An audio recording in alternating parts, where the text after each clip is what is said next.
A través de muchas luchas se llegó en algún momento a considerar que la salud era un derecho, que era un problema que estaba metido dentro de lo que se llamaba la cuestión social.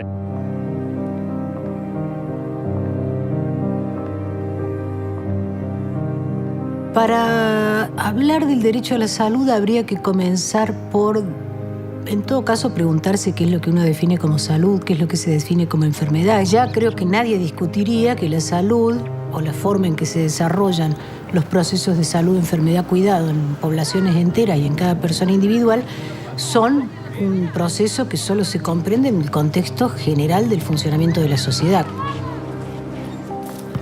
Construir regímenes de ciudadanía robustos no es solo darle a la gente el derecho a votar, sino es también proteger a los sectores más desfavorecidos de la sociedad, protegerlos de manera universal y sin contrapartidas frente a los imprevistos. Eso es la conquista de la seguridad social, de los seguros por enfermedad, de la jubilación y la conquista de la salud gratuita. Uno percibe que hay orientaciones políticas que tienden a reducir los derechos sociales y hay otras que tienden a expandir los derechos sociales y la salud está metida ahí. En toda etapa histórica las personas tienen problemas de salud. Lo particular del sistema económico actual en general es que el acceso a los bienes que están relacionados con nuestra salud, desde el alimento a los medicamentos, pasando por los servicios de salud, todo eso tiene un precio. Entonces el hecho de que tenga un precio empieza ya a perturbar el aspecto humano de la salud y mezclarlo con cuestiones económicas. ¿Puede convivir un bien social con el mercado? No. No, porque un bien social significa que un bien social es un derecho. Y si es un derecho, ese derecho se ejerce. Ese derecho no se puede traficar en función de las capacidades económicas de los individuos. Que os direitos sociais requerem a intervenção do Estado para arrecadar de un lado y distribuir de otro. Existe la idea del derecho a la salud, pero luego la constatación de que no es para todos.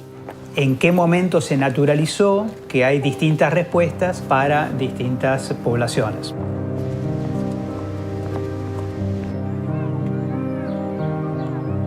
Los más ricos tienen que pagar también por vivir en sociedades más cohesionadas, más justas y más equilibradas. Como no planifican, y lo que hay es una especie de como conquista del oeste, a ver quién llega primero y rapiña más, una especie de capitalismo de casino y de rapiña, porque hay toda una insubordinación de los sectores más privilegiados en nuestras sociedades, es el intento de desembarazarse de la obligación de pagar por vivir en un país más equilibrado.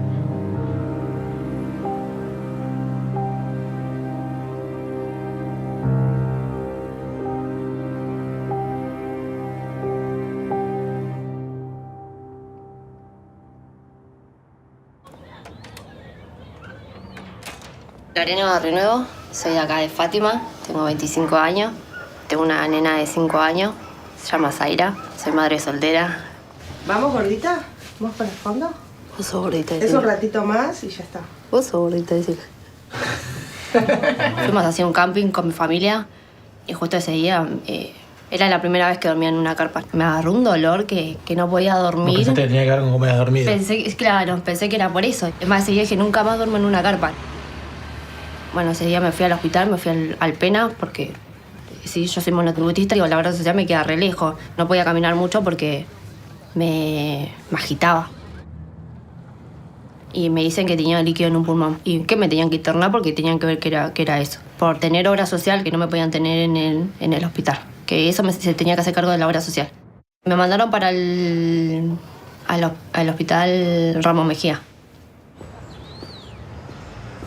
Me sacaron sangre, me habían sacado un poco de líquido del pulmón y me dijeron que tenía la tuberculosis pulmonar, algo así es, ¿no? Bueno, me dijeron que tenía que estar en un lugar aislado porque eso era contagioso. Me mandaron a una clínica que sí es de la obra social, Clínica La Esperanza. Bueno, ahí fue donde yo llegué y ahí es donde empecé el tratamiento. Y lo que me pasaba en la internación, lo que me decían era que para ellos lo más fácil era largarme lo más antes posible porque estando internada ahí, para ellos era un presupuesto. En ese momento uno se siente cuando te dicen, para mí es un presupuesto que vos estés acá, pero bueno, nada. ¿Eso quién te lo dijo? El doctor. Cuando a mí el doctor me dijo, mirá, este tratamiento dura 15 días más. Y yo dije, ¿no lo puedo hacer en mi casa? Lo que pasa es que esto es una villa. hacer una villa, en los lugares aparenta como zona roja. Entonces, al tener obra social me decía que ellos no van a entrar en una villa. Cuando volví de las vacaciones, cuando llego a mi casa estaba inundada. Las paredes eran negras de la humedad que había. Ya mi casa tenía humedad. Cuando se me inundó, era peor. El doctor me pedía ya de por sí que me vaya a vivir a otro lado. Cuando yo le conté la situación de lo que era vivir en una villa, me miraba como diciendo, era como que re sorprendido. Me dice, no, nena, me decía, bueno, podés volver a ese lugar. Y yo le decía, es como que me crié en esta villa, y entonces para mí es algo normal. Para todo era una autorización. Para comprar los medicamentos, para tenerme con el doctor, para hacer algunos estudios, para hacer las placas. Como a mí yo ya me estaba por quedar sin pastilla, voy a la guardia, donde a mí me estuvo atendiendo el doctor, le pido por favor si no me podía hacer una receta, porque me estaba por quedar sin pastilla. Me hace la receta. Bueno, era de nuevo ir a la obra social, luego después volver a la farmacia. Entonces, si no puedes hacer una autorización, tengo que te falta un día de trabajo. Entonces, como que decís... Hay una salita, es el CESA 24. Tiene un centro de salud pública. Claro, fui al CESA y la doctora me dio un turno programado, porque yo le había contado y no quería dejar el tratamiento. Y bueno, la doctora me dijo, bueno, si querés te podemos atender acá. Me dice, nosotros te hacemos una derivación acá. Le digo, bueno, joya, para mí fue algo como que... Es... Y así soluciona el problema. Claro, es como que es una solución, digo, porque para conseguir una pastilla estar como 3-4 días, y yo teniendo el CESAC acá, digo, bueno, empiezo con el tratamiento. Sabía que acá en este barrio, segura que en otras villas también suele pasar lo mismo, hay bastante gente que tiene la tuberculosis, como que a la gente le da vergüenza decir que tiene la tuberculosis. Cuando a mí me venían contando esas cosas, yo decía, no, después de salir lo primero que quiero hacer es hacer que la gente se trate eso, porque es algo como que sí, es una enfermedad que tiene cura y entonces como que la gente no lo hace.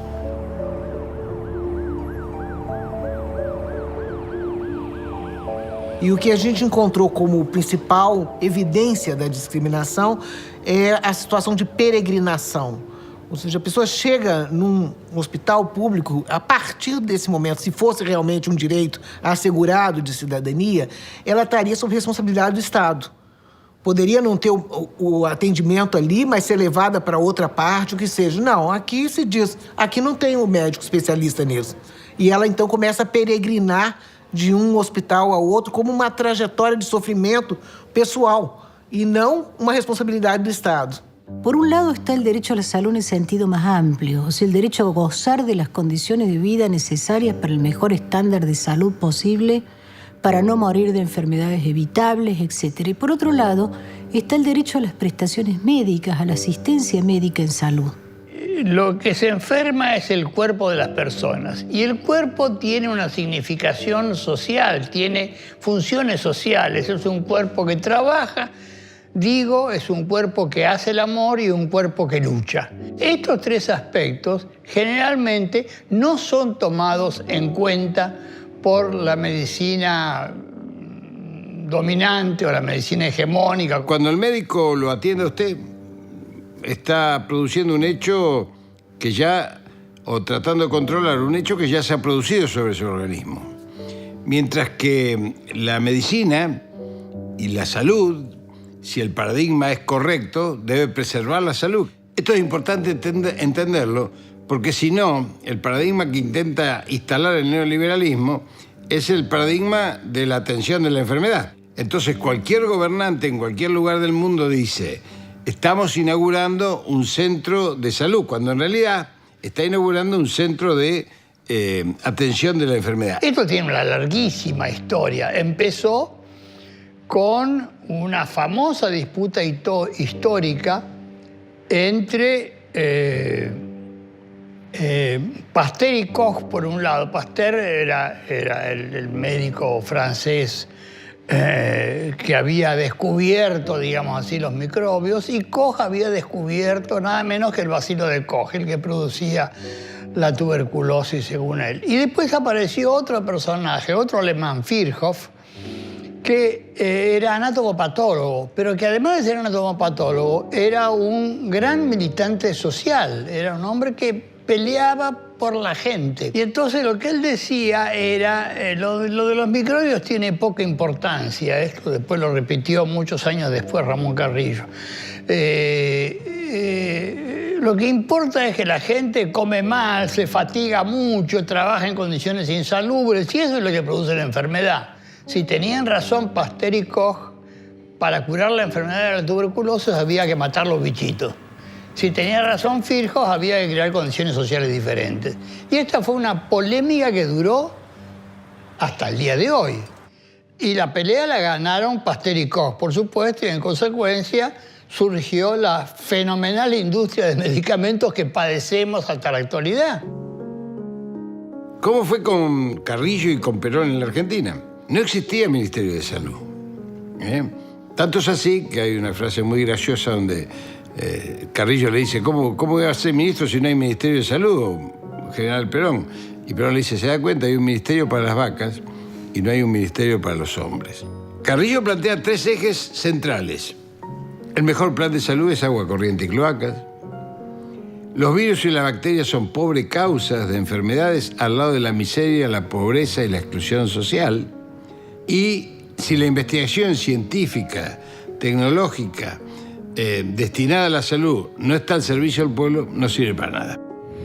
En 1945, Perón creó junto a Carrillo el Sistema Público de Salud, que en pocos años, con la ayuda de la Fundación Eva Perón, inauguró hospitales por todo el país. En 1949 se creó el Ministerio de Salud de la Nación. En los años siguientes, el sistema de salud se fortaleció tanto que se erradicaron enfermedades y hasta se creó la empresa de medicamentos del Estado, Emesta. Pero la dictadura iniciada en 1955 destruyó muchas de esas conquistas. El ministerio quedó desactivado hasta el 58, año en el que asumió Frondizi. En 1966, los militares volvieron a cerrar el Ministerio de Salud. Onganía trasladó parte de los recursos del sistema público a los sindicatos y se crearon las obras sociales. Luego, Videla pasó la responsabilidad de los hospitales a cada provincia. En 1983, Alfonsín reflotó el Ministerio de Salud, pero para el año 91 ya no quedaba un solo hospital a cargo del Estado Nacional. A partir de 1993, los hospitales tuvieron que autogestionarse por falta de recursos y políticas públicas. La desregulación hizo que las obras sociales perdieran aportes que fueron a parar a las prepagas, destruyendo así la base solidaria del sistema. Con la crisis del 2001, el sector privado dejó de brindar muchos de los servicios y la atención se derivó al ya deteriorado sistema de salud público. A partir del 2003 se reactivó el Estado. A través de un conjunto de leyes y programas se consolidó el ministerio. El sistema de salud volvió a florecer en todo el territorio nacional. En 2016, el gobierno de Macri lanzó la Cobertura Universal de Salud, CUS, una estrategia que desfinancia el sector público, transfiriendo los recursos al sector privado. En 2018, tras el acuerdo con el Fondo Monetario Internacional, el ministerio fue degradado a secretaría y el sistema de salud volvió a ser golpeado.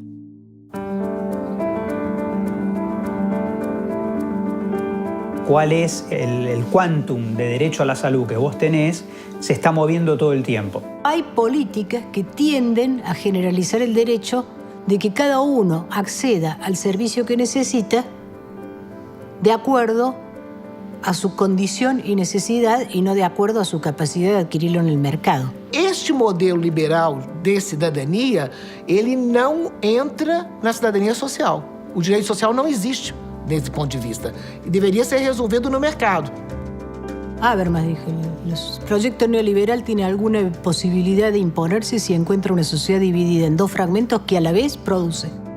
Que hay un intento de atribuir responsabilidades individuales a las condiciones sociales y, por tanto, por una parte, culpar a los pobres de ser pobres, que dejarían de ser pobres para pasar a ser perdedores, y sobre legitimar a los ganadores, no en tanto, no sé, la familia en que ha nacido o el entorno social en el que ha nacido, sino prohombres que han sido capaces de emprender y llegar a lo más alto. Luego, en realidad, investigas a todos estos prohombres y todos son hijos de alguien que se los robó siempre. Diría la retórica neoliberal, los más fuertes, los más hábiles, los más capaces se salvan, y hay otros pues es que no se esfuerzan lo suficiente. Yo soy lo que yo logro por mí mismo y el que no lo logra es un perdedor. En realidad es enloquecer a la sociedad, porque es convertir a toda la sociedad en una especie de conjunto de individuos aislados, asustados y compitiendo por a ver quién se salva. La realidad se nos presenta a nosotros siempre con la invitación a que nos parezca normal, digamos, ¿no? Pero en realidad, en sentido estricto, luchar contra esa normalidad es en buena medida, digamos, la tarea política de todos los tiempos. No debiera parecernos natural que haya gente durmiendo en el subte como me estoy cruzando en esta época todos los días. Pero nos acostumbramos. Entonces, lo que vamos naturalizando, lo vamos naturalizando de alguna manera, vamos naturalizando también que, bueno, algunas personas pueden acceder a determinados servicios y otras no.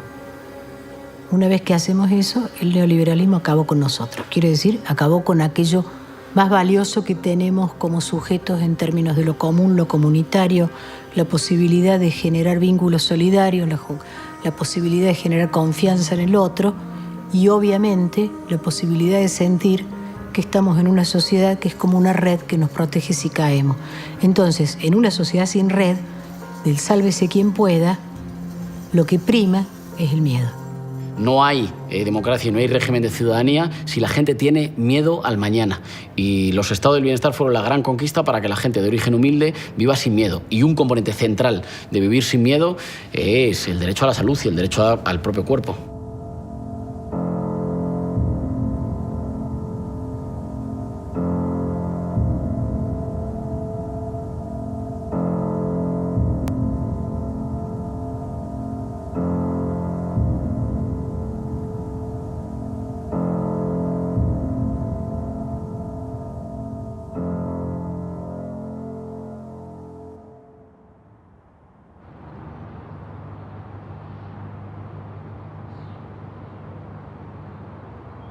Soy María Inés, soy licenciada en Letras, docente, escritora también. Tengo 31 años, vivo en la ciudad de Buenos Aires y tengo esclerosis múltiple, que es una enfermedad neurológica, autoinmune, crónica, que no tiene cura. Y tengo que hacer un tratamiento, desde hace 4 años más o menos me la diagnosticaron y desde entonces tengo que hacer una rutina, de vida muy ordenada. Trabajo, estudio y quiero tratar de que mi vida sea lo más normal que se pueda. Entonces eso implica cierto orden. El primer año empecé con un tratamiento y al segundo año, como no funcionaba, y desde entonces me paso medicación una vez por mes por suero y además todos los días tomo más o menos 2 pastillas por día, específicamente para los dolores y como paliativos de lo que me produjo la enfermedad en su momento.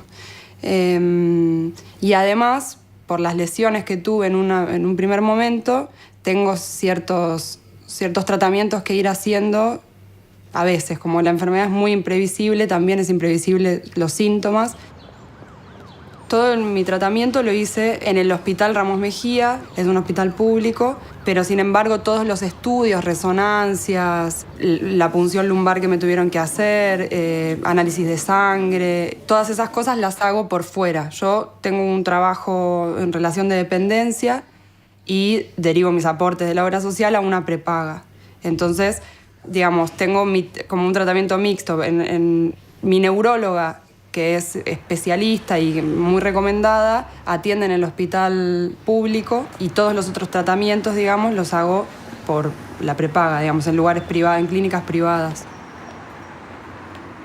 Yo antes de conocer que tenía esclerosis múltiple no usaba mucho la prepaga realmente, iba al dentista, al ginecólogo, pero nada más. Entonces me servía, por supuesto, y tenía a disposición, que lo sigo teniendo, una cirugía estética gratis por año. Eso es muy fácil de hacer porque llamo a un cirujano plástico y acuerdo una entrevista y puedo hacerme, las tetas, la nariz, lo que quiera. Pero, sin embargo, necesité muchas veces tratamiento de rehabilitación ortoóptica, que es muy específico, pero que no necesita hacerlo un médico, es un óptico en general. Son una serie de ejercicios para fortalecer los músculos de los ojos y que yo entonces no me maree ni vea doble y pueda leer, pueda usar la computadora, pueda ver televisión. Eso es muy difícil de conseguir, porque hay pocos prestadores, porque pagan muy poco y en general son privados. Y bueno, nada, teniendo que hacerlo 2 o 3 veces por semana durante un tiempo de, no sé, 2 o 3 meses, es difícil por ahí poder pagarlo. Y es injusto también porque si quiero me hago las tetas. No siempre encuentro una buena respuesta y un trato cálido y ameno. Estoy todo el tiempo atenta y como conozco mis derechos y conozco también cómo se pueden mejorar las cosas, si es que se pueden mejorar, yo de repente, enojándome, ¿no? Padeciéndolo, llorando, puedo lograr en algún momento que las cosas sean como yo necesito y en adelante mejorar mi situación. Pero veo muchos pacientes perdidos, muy solos y con poca información y poca capacidad de acceder a esa información para pelear por sus derechos. Yo estoy todo el tiempo reclamando la información y he tenido conversaciones de 1 hora y media con mi médica en el hospital.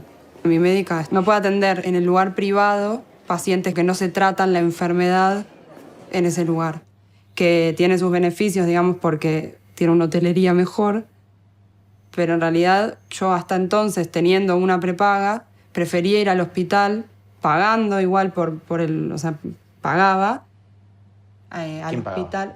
La obra social le paga al hospital la prestación. Si yo me interno para pasarme medicación, no es que voy gratis pero porque muchas veces me ha pasado que me han tratado mal porque me decían que yo estaba ocupando un lugar en el hospital teniendo obra social. Médicos. Fue dentro todo rápido porque hice gestiones, porque llamaba casi todos los días. Creo que tardaron 15 días en darme la medicación. Pero es bastante habitual que los pacientes tarden meses hasta que por primera vez le dan la medicación. ¿Qué puede haber pasado en ese periodo de tiempo? Yo podría haber tenido nuevas lesiones y cada lesión tiene su repercusión en el cuerpo. Cuando me tuvieron que agregar otra medicación, también se complicó. No me querían dar la medicación, me querían hacer un descuento del 40%, pero si yo no hubiera sabido que eso necesariamente tiene una cobertura del 100%, quizás hubiera dicho, no, gracias, porque no lo podía pagar, o podría, no sé, digamos, no tengo la posibilidad de pagar más de 10.000 pesos cada 15 días.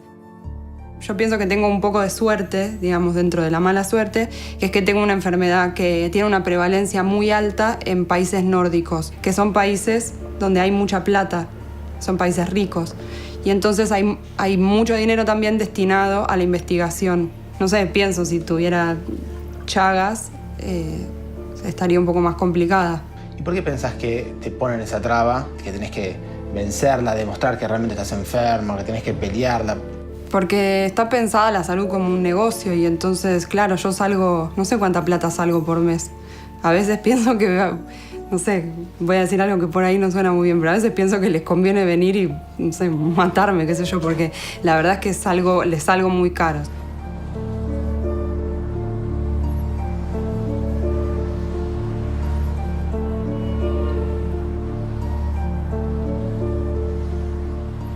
En los sistemas neoliberales, la enfermedad es el determinante de la riqueza.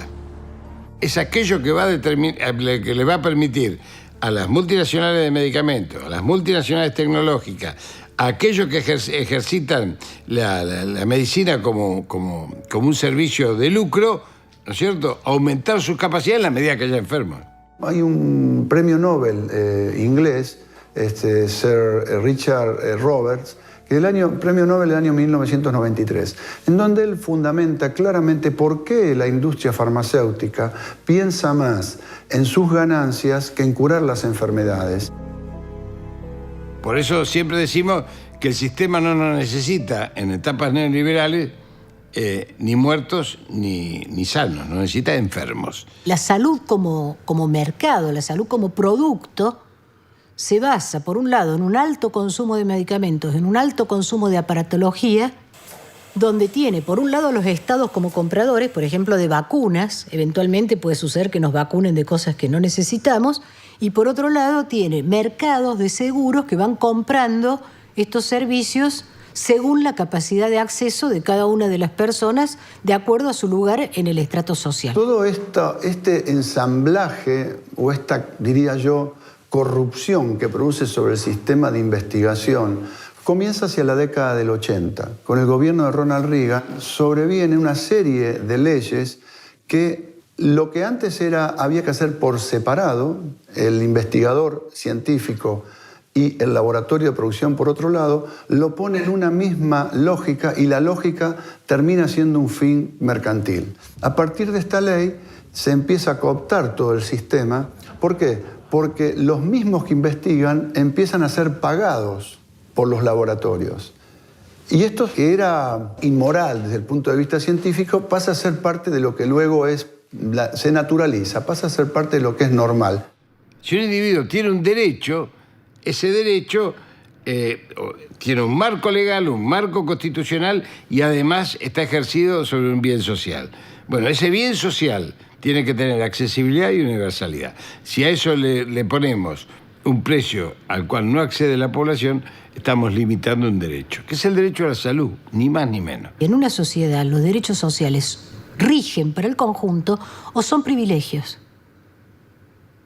Quiere decir, si yo accedo a ello y otros no estoy hablando de que yo tengo cubiertos mis derechos y pobre el que no le tocó, sino que estoy hablando de que lo que yo tengo es un privilegio en el contexto de una sociedad desigual y esto es intrínsecamente una producción de violencia. Desde la Revolución Francesa, que hay ciertas promesas que trajo el capitalismo que no las ha podido cumplir.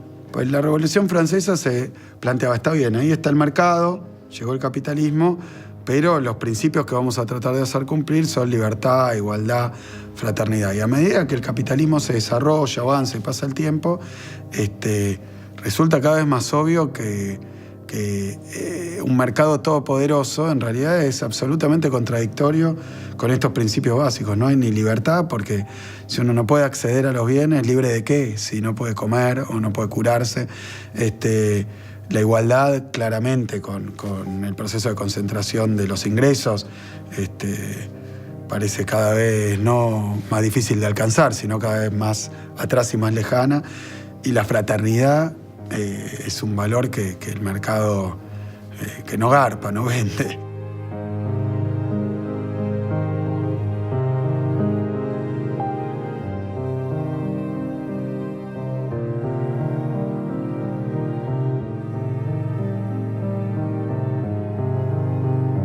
Según una persona que es muy calificada su opinión, que es Marcia Engel, que es una mujer que fue directora jefe del New England Journal of Medicine, una de las revistas de referato más prestigiosas del mundo. Trabajó 20 años en la revista, fue 4 años su directora jefe. Escribe un libro que se llama La verdad acerca de la industria farmacéutica, cómo nos mienten y qué hacer al respecto, en donde devela cómo a partir de esa década los laboratorios hacen una cooptación de todo lo que es el desarrollo científico. El medicamento, lejos de ser un desarrollo que hace la ciencia para mejorarle la vida a la gente, es un producto comercial, mercantil y financiero, que está absolutamente alejado de lo que realmente cuesta de producir, desarrollar, investigar. Esto atenta directamente contra la salud, porque el acceso, al ser estos precios tan desorbitantes, hay enormes cantidades de poblaciones no pueden acceder. Pero también produce que esas poblaciones que quieren ejercer su derecho a poder acceder, presionan sobre los gobiernos para que se los adquieran.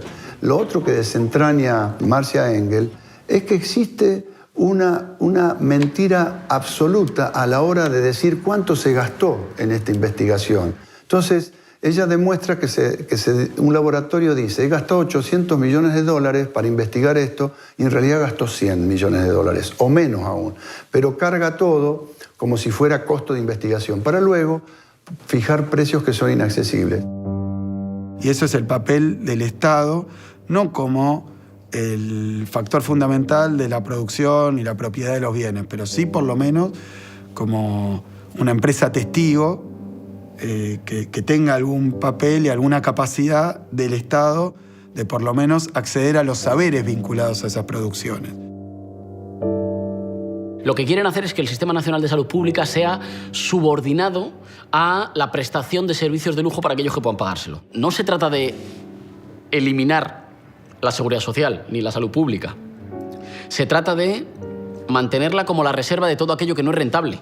Hay un trabajo muy fuerte, publicitario, comunicacional, para ocultar que también hay jeques árabes y grandes magnates en el mercado de salud. Son mercados solo equiparables a los del armamento, a los del petróleo, y es la salud de la gente. Y ese es uno de los problemas que vivimos en las economías emergentes, o en vías de desarrollo, o en el tercer mundo, como quieran, porque como hay Estado débil, el Estado, al ser intrínsecamente débil, por ser sociedades menos prósperas, menos desarrolladas, entonces termina el Estado siendo también rehén de los grandes intereses médicos, económicos. Porque estamos en un proceso que muy bien describe un libro que se llama Medicamentos, Derecho Humano o Negocio. Ahí se marca claramente una tercera etapa, que es el medicamento como un producto ya financiero. No solamente que se obtienen ganancias extraordinarias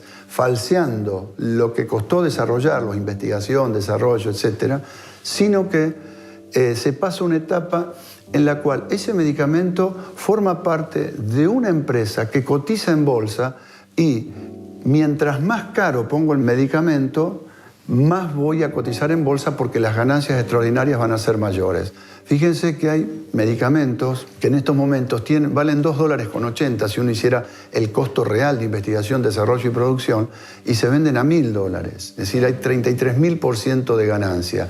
Ahora, cuando uno ve esa ganancia extraordinaria en el lugar en donde se investiga, se desarrolla y se produce, en realidad termina siendo poca si lo compara que esa empresa, por tener ese producto, pasó a cotizar en la bolsa de $40.000 millones un año a $124.000 millones al año siguiente.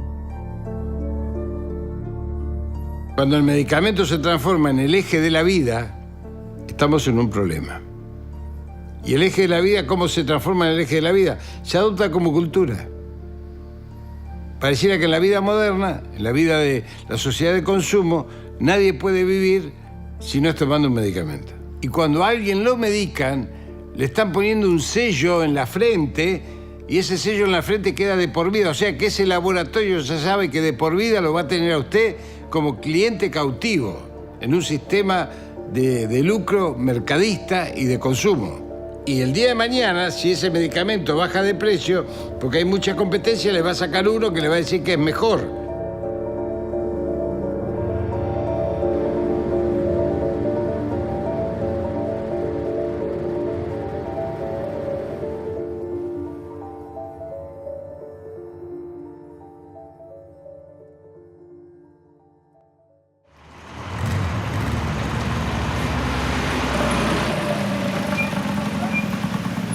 Yo soy Adrián Cancinos y trabajo como toquero. Toco la viola, mi hobby desde adolescente. Yo tengo hepatitis C, así es. Tengo hepatitis C, tuvimos 2 hijas. La primera hija a los meses la llevamos y tiene HIV y hepatitis C. Ahí me enteró que tengo HIV y hepatitis C. Y lo primero que se hizo fue un tratamiento para el HIV. Mira, desde mi punto de vista, la hepatitis C es una enfermedad que, si bien en un principio no le di bolilla porque no le prestaron mucha atención, era más el tema del HIV, es una enfermedad que mata. Es algo que se ha llevado a la mamá de mis hijas en el 2009 y a mi hija Naila en el 16. ¿Y hay tratamiento para la enfermedad? Sí, hay tratamiento. De hecho, yo lo hice, me lo dieron hace unos meses, hará 4 meses. Un tratamiento de 3 meses. Y bueno, según el primer análisis que me lo hice ahora en diciembre, que es cuando termine el tratamiento, me dicen que estoy prácticamente casi curado. Hay un 90% de posibilidades de que sea así. Y 10 pastillas por día, durante 3 meses. Al trabajar por mi cuenta en negro no tengo obra social, por lo tanto tengo que ir a un hospital público. ¿Y qué tal es? Excelente. ¿Por qué? Por los médicos, por los profesionales. Los profesionales, yo creo que la gente le pone todo. Por los médicos, los enfermeros, todo. El problema del hospital, vuelvo a decir, y volvemos al Estado, son los insumos. Y mi hija Naira se desmejoró en un año y medio, a tal punto que estaba en lista de trasplante. Ella fallece en el hospital de Cruce esperando un trasplante. ¿Y por qué no llega el tratamiento de ella? No sé. ¿Ya había tratamiento acá? Sí. Ya había tratamiento, ya estaba el tratamiento, podía acceder al tratamiento, pero no sé, tardaban listas, qué sé yo.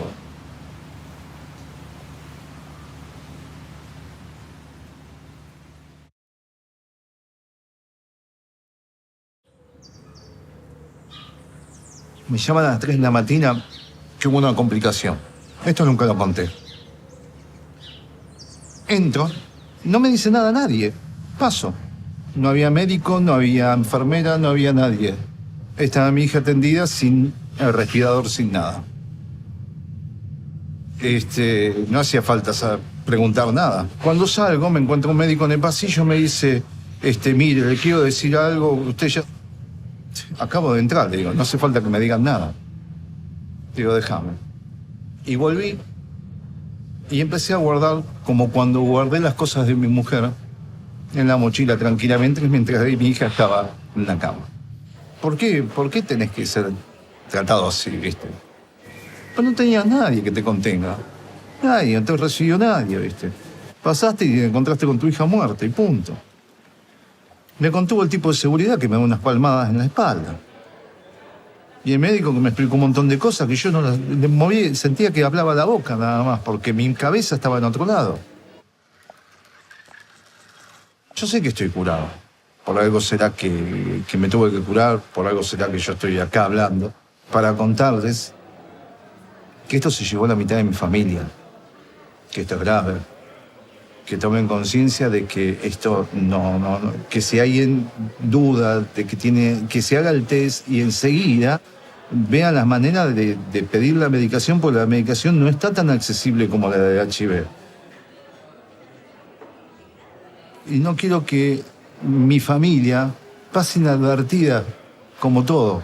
Por eso estoy dando la cara y decir lo que me pasa, porque es importante para mí. He vivido cumpleaños, la he llevado al colegio durante la primaria, nos fuimos de vacaciones. Una familia destruida por algo que había una cura.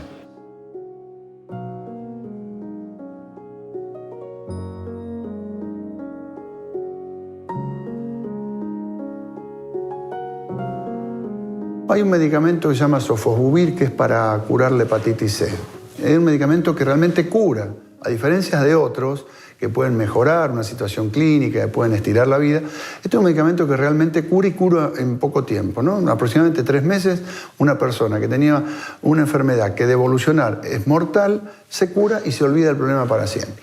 Este medicamento fue descubierto al azar y para otras cosas por un laboratorio muy pequeño que se llamaba Pharmacet. Vino un laboratorio o una empresa farmacéutica muy grande de los Estados Unidos que se llama Gilead y compró la patente. La patente se compró en 11.200 millones de dólares, es decir, ha sido la compra de patente más alta de la historia de la humanidad. Y uno puede decir, ¿cómo se puede pagar una patente 11.200 millones de dólares? Porque ahí ya tenemos un fenómeno de distorsión absoluto. Si yo ya voy a trabajar sobre lo que costó desarrollarlo, más que a la empresa le cuesta 11.200 millones de dólares desde el primer día, ¿a cuánto lo tengo que vender para obtener una ganancia que justifique semejante inversión? Ya hay un factor pero no hay problema, porque en realidad fijaron el precio del medicamento a $1.000 la pastilla para los países de mayor nivel económico. Esto representó que en el lapso de 3 años ese laboratorio obtuviera ganancias por 50.000 millones de dólares y que su cotización en bolsa pasara de 48.000 millones a 124.000 millones de dólares. Es decir, vean ustedes cómo ganan, ¿no? por las dos puntas. Rápidamente amortizaron los gastos y rápidamente obtuvieron ganancias extraordinarias.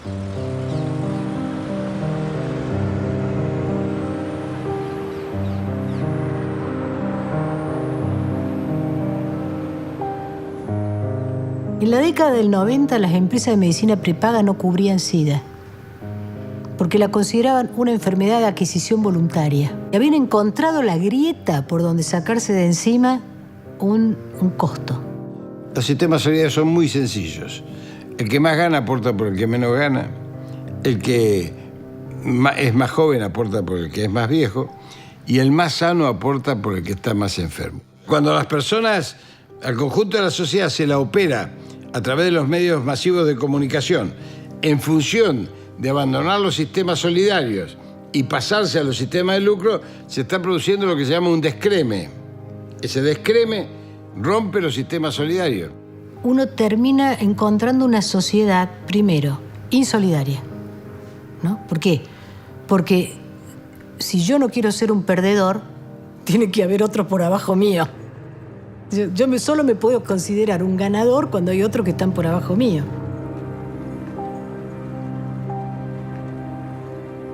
Segundo, una sociedad de red social rota.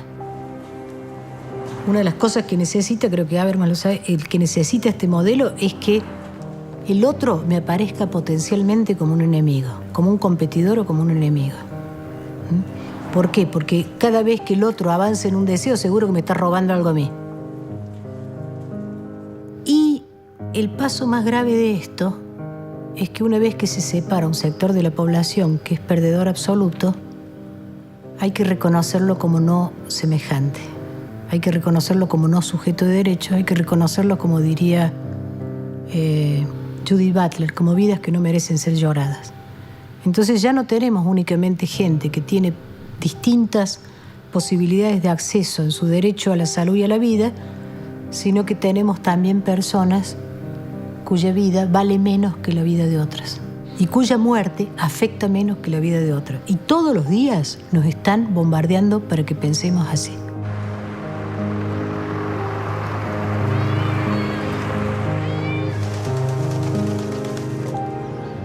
Para hacer que la salud esté realmente al servicio del pueblo, primero hay que lograr lo que yo llamo la constitución del sujeto social. La constitución del sujeto social para mí es un sujeto colectivo que adquiere una capacidad importante, que es la de introducir temas de debate en la agenda del Estado. El caso de Brasil es muy interesante y yo creo que es digno de un estudio en profundidad.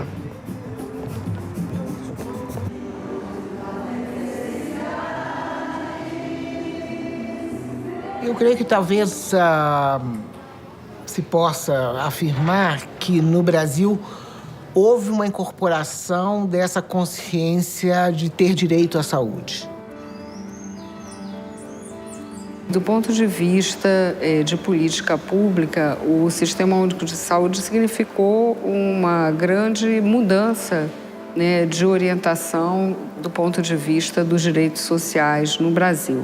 E as eleições de 1974 foram eleições importantes porque algumas cidades de porte médio foram ganhas pela oposição, dentro da ditadura. E aí nós pudemos começar a experimentar as ideias que só estavam na academia. E aos poucos vai demarcando o que entrava nisso, o que não entrava, quais as áreas, se medicamentos começa a ser abordado, aborto, gênero, e vai construindo ali uma massa crítica que começa a se organizar e produzir através da revista y dos libros y todo más. Y esto desencadenó un movimiento. Después del SEBE se creó la Abrasco. La Abrasco era la Asociación Brasilera de Salud Colectiva. Y después del Abrasco, Sergio Arouca creó el Circo de la Salud, que andaba por todo Brasil dando espectáculos con el tema de la salud. Bueno. Havia alguma coisa que se chamou o Partido Sanitário, que era alguma coisa mais orgânica. Ou seja, várias dessas lideranças, né, se reuniam eventualmente para construir organicidade e buscar consenso, porque aqui nós também temos diferenças. E eu acho que o movimento sanitário tinha isso: construção do conhecimento, experimentação na gestão e organização política. Municipais enfrentaram... Houve uma mobilização, né, que nós chamamos de movimento da reforma sanitária, que teve alguns marcos importantes em conferências de saúde, né, que foram instituídas pelo Estado brasileiro desde os anos 30, né, mas que foram mudando ao longo do tempo. E em 86 houve uma conferência de muito impacto na formulação das linhas do que viria a ser o Sistema Único de Saúde. Havia conferências na área de saúde que eram reuniões técnicas, de técnicos. A proposta nossa, desde aquele momento, era unificar e descentralizar e participar. Então, esse ministro da Saúde, do final da história, chama o Aroca e diz: nós vamos perder, essa proposta não vai passar. E o Aroca diz: bom, isso não vai passar se a conferência tiver a modalidade que sempre teve, só técnicos. Agora, nós podemos fazer uma conferência que tenha 50% da sociedade civil, 50% do Estado, com sindicatos, com pessoas discutindo durante um ano, fazendo pré-conferências, não sei o quê e tal. E aí o ministro pergunta para ele: mas quem vai ser o louco que vai dirigir isso? Ele falou: eu. E a partir daí começa-se o processo da 8ª conferência. Então, essa arquitetura da participação de conselhos e conferências, ela vem da área de saúde e hoje ela é adotada em toda a área social no Brasil. Mas em seguida disso nós tivemos a Assembleia Nacional Constituinte. E aí já havia uma mobilização enorme na área de saúde para levar esse projeto adiante dentro da Constituição. Quando se reformou a Constituição de Brasil e lograram introduzir na Constituição esta hermosa frase que diz: a saúde é um direito do povo e um dever do Estado. Se criou o Parlamento da Saúde como se a saúde é ou não é um direito da pessoa humana. E por ser um direito, uma necessidade da pessoa humana, deve corresponder a um direito. E esse direito deve ser defendido.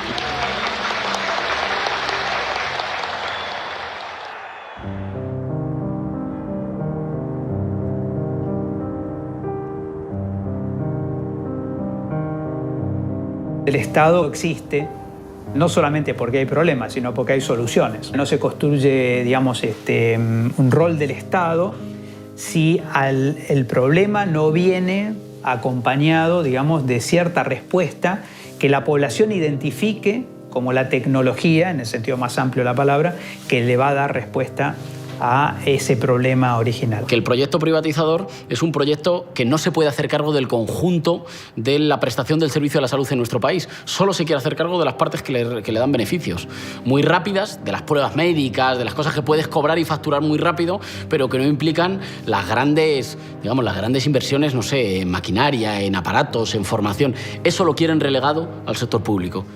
Y creo que eso está incluso hoy, estudiando el tema, porque lo he estudiado, está haciendo colapsar sistemas de salud muy sólidos y muy acaudalados. Quiere decir que incluso sistemas de salud de países muy desarrollados, si tienen que garantizar el acceso a determinados tratamientos para toda la población, quiebran. Si acá hay una catástrofe, va a salir el sistema estatal. Si acá hay una epidemia, el soporte de la epidemia es el sistema estatal. Es una obligación del Estado proteger la vida de todos democráticamente. Ahora va a haber que hacer algo con el funcionamiento del mercado de la salud. Reaparece un nuevo discurso, que es el enfoque de derechos en salud.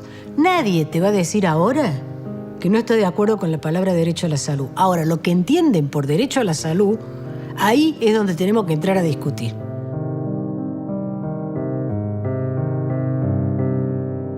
Los sistemas públicos de salud, universales y gratuitos, funcionan. Son un ejemplo extrapolable. Y los atacan tanto porque son un nicho de rapiña para ellos, pero también por el ejemplo político. Porque es el ejemplo político de que el Estado planifica bien, presta servicios bien y presta servicios que son bien valorados por los ciudadanos. Ese mito de que lo público es siempre peor, más devaluado, más ineficaz y te trata peor, es mentira.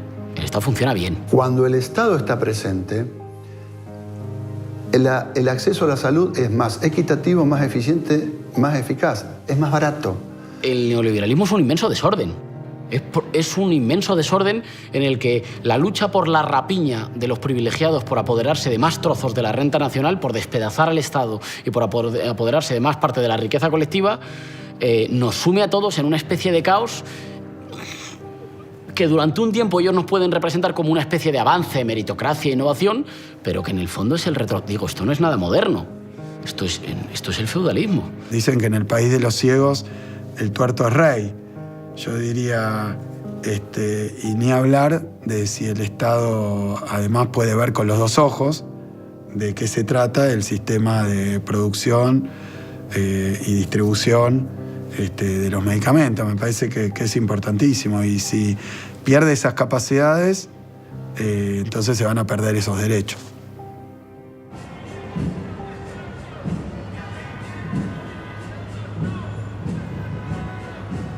Esto es un problema político central. Es un problema político que se resuelve exclusivamente desde la política. No se resuelve ni del sanitarismo, ni se resuelve desde la contabilidad de los presupuestos nacionales, no se resuelve desde otro lado que no sea la política. El poder político es la capacidad que tienen algunas personas o grupos para movilizar a otros en defensa de sus intereses o de sus derechos.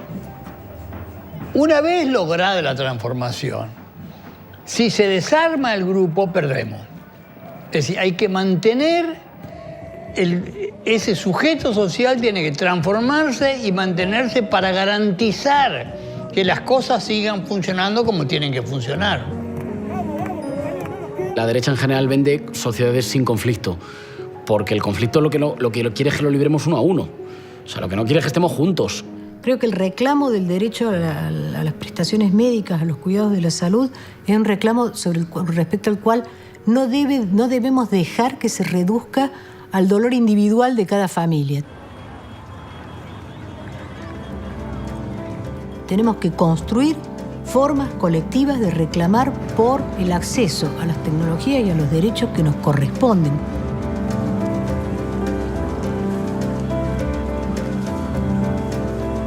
La solución para mí viene de abajo arriba, de la organización, de la sociedad civil, del pueblo, para reclamar la salud como lo que es un derecho mínimo, indispensable y básico.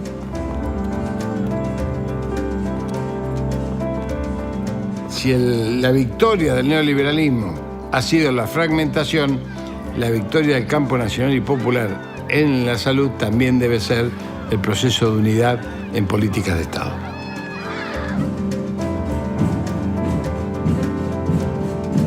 Si no tenemos a la gente movilizada, no hay transformación posible.